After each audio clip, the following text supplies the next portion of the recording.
All right, so we're going to take a look at a couple ways that you can submit comments and feedback on assignments. So we've set up a Dropbox here, and the first thing we're going to do is go into the settings for that Dropbox by going to Edit and then Edit Settings,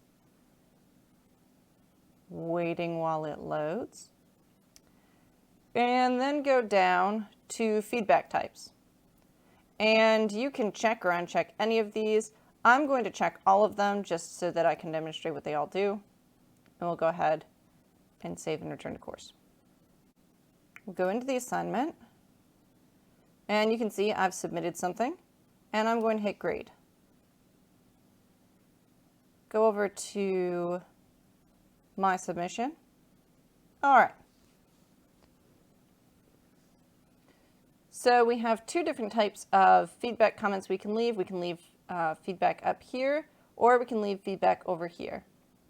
So over here, we have our basic feedback comments. If you have feedback comments enabled, you can leave general comments about the paper here.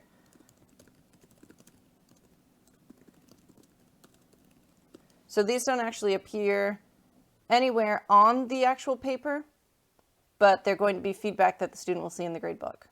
You can also attach feedback files. So if you download a paper, annotate it, and want to upload it, or if you want to upload a video file or something, you can do that here as well. I should also mention that in the comments, if you have the correct editor enabled, you can record audio and video clips here for feedback as well, but they're limited to 2 minutes, just so you know. Okay.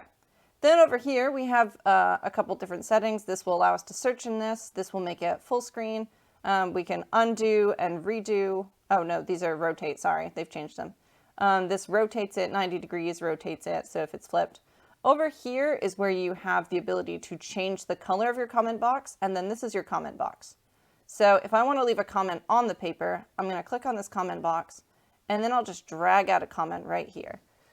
This opening sucks. Once I click off of that,